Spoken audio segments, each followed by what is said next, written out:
Carbs, magandang umaga. Bigyan ko kayo ng tips para maganda at kintab na kintab ang mga tiles niyo na hindi na kailangan yung mga disinfectant na binibili ng mga amo natin. Ito lang, sabon sa plato at saka tubig. Konting-konti lang ilagay ninyo. Tingnan nyo ha, konti lang talaga. Huwag niyong damihan para hindi magputi-puti ang tiles ng bahay ng mga amo ninyo. Ngayon, kapag sa hamam naman kayo sa CR, ito din ang gagamitin nyo. Sabon sa plato, tapos lagyan nyo ng vinegar para walang amoy, yung lalo na sa mga hamam sa mga lalaki na medyo may amoy-amoy. Vinegar na puti, konti lagyan nyo, tubig, sabon sa plato, at saka itong vinegar. Pwede kapag sa hamam kayo, CR, pwede yung sabon na powder, pwede. Pero kapag sa mga tiles, huwag nyo gamitin kay magputi-puti ang tiles. Hindi maganda, hindi makintab. Ito ang gagamitin nyo, pero konti lang ha.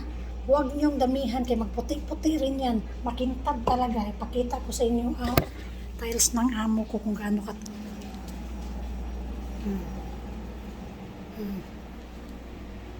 Kita na yan.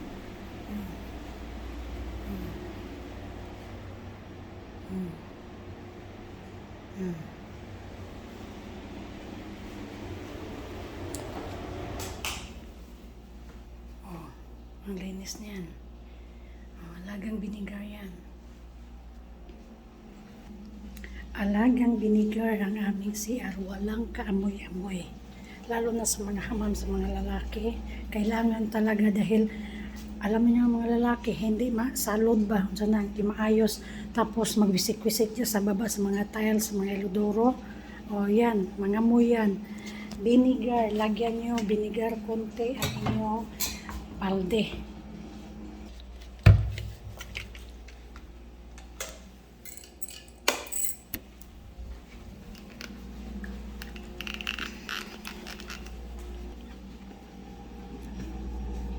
Hindi na bumibili ang amo ko na yung glass cleaner. Hindi.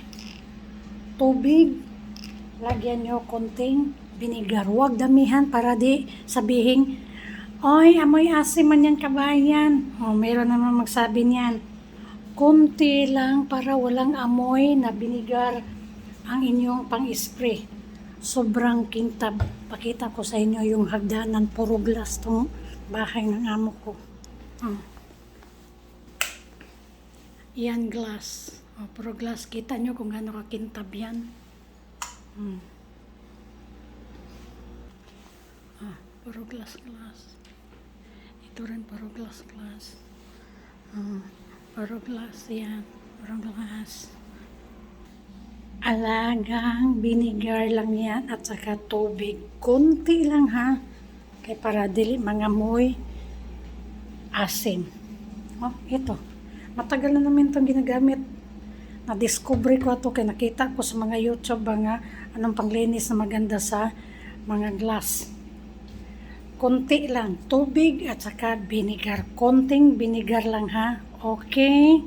Oh, sana nakatulong ako sa inyo lalo na sa mga baguhan. Bago dito sa